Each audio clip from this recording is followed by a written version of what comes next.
Hey guys, it's Carl Brown here from guitarlessons365.com. Today we got our first student spotlight video. This is Becki. She's going to be talking a little bit about her issue with playing some chords and bar chords in general.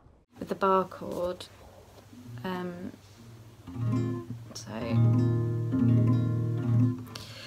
even if I can get it to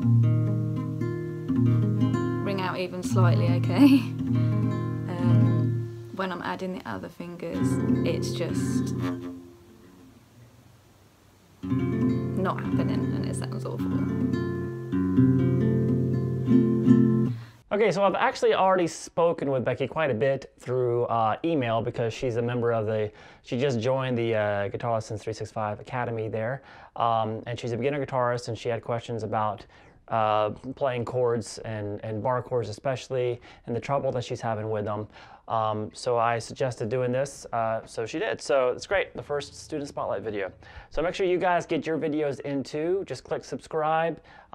Make sure you ring the bell on that beside the subscribe button. That helps you get the notifications of all the videos. And get your videos in.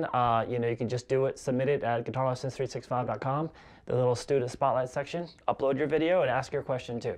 So Becki, let's talk first. I'm sorry, when in the emails I didn't realize that you actually have a nylon string guitars. I know one's a 3/4 size and one's a full size. I know you gave me the model of the guitar, but I did not look it up. I didn't realize it's a nylon string. So nylon strings are a different animal than steel string guitars. The reason why your fingers are plenty long to play, the issue is going to be the width of the fretboard. For nylon strings, that width is a lot wider than the typical 6-string that you'll see people strum, like a steel string guitar, when you see people strumming acoustic guitars. Now, a lot of beginners do play nylon strings in the beginning because the string tension of those nylon strings is a lot less. Now, which makes them easier to hold down and a little bit easier on the fingertips. The issue with nylon strings is they're really made for fingerstyle playing. And because the strings are further apart, that means the fretboard has to be wider to accommodate that. So it's really made, when you have the strings further apart, you can get in there and fingerpick, and makes that easier. For strumming, you can still strum, you can still play it fine. I'm just saying that it's the problem you're having is because you're attempting it on a fretboard that's a lot wider than most guitars that you'll see strummed on.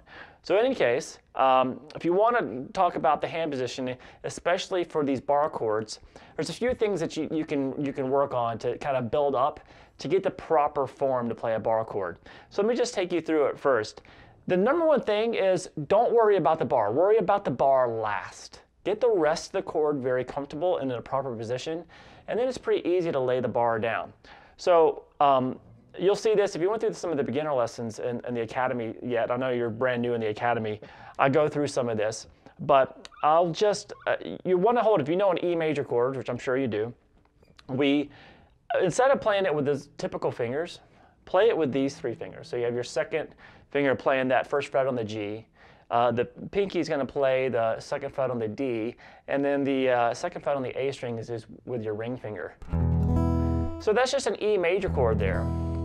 Now, when we're first starting to learn to play bar, you don't want to learn them, or play bars, you don't want to learn them down here. This is the hardest spot on the entire guitar to play. It has the highest string tension. It requires a very awkward, sometimes wrist position. So what I want you to do first is move it up to where your first finger would be across probably the 5th fret.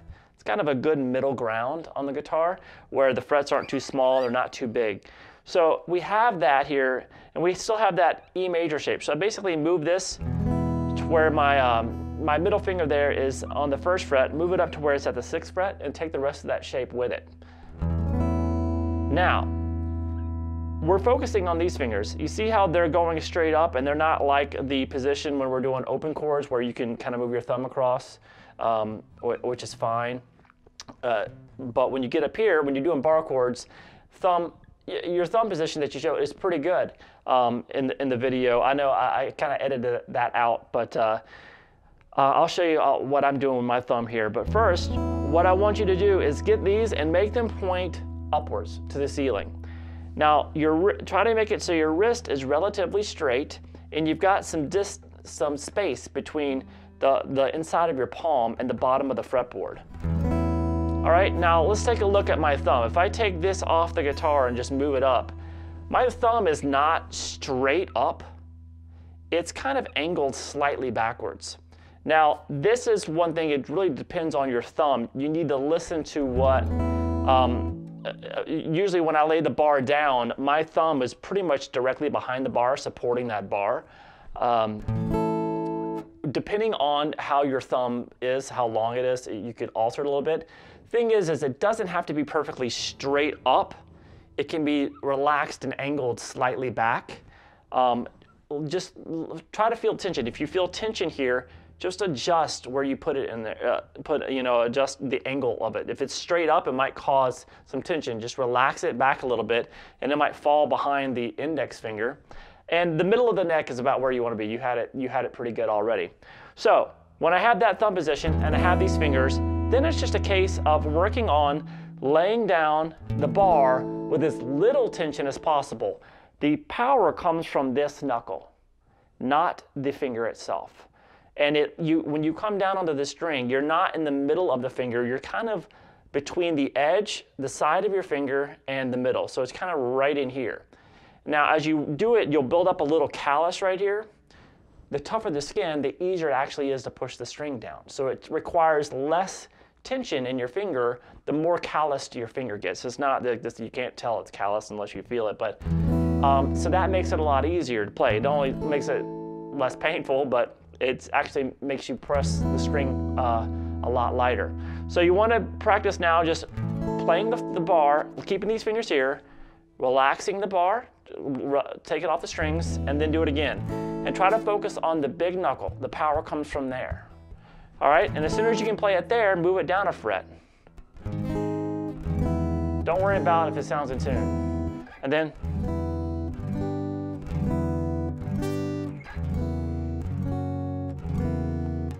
and you really want to feel it always come down that same spot and really not pushing too hard. Try to keep it as light as possible.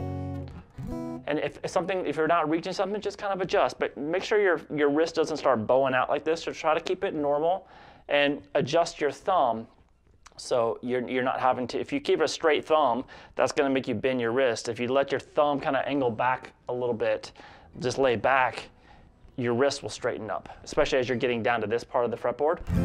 And then you start working on not just playing and then relaxing the chord. So where the strings are muted, but you didn't change anything. And then shifting down a couple frets, and then with nothing changing, and then apply the pressure again. As light as pressure as you can get away with. Release, and then move up. And you're just moving around that bar chord shape. Pay attention to your wrist. A lot of times, the angle of your thumb is going to depending on if your wrist is bent arced like that. You want to keep the wrist relatively straight. You'll feel the tension in there if it's wrong. And I think the thumb is the thing the main thing that you'll adjust, because it's easy to see the fingers just need to be pointing upwards. All right, so try some of that, and obviously you're going to stay in touch because you're a member of the Academy, and then we'll work with it from there. All right, I'll see you then.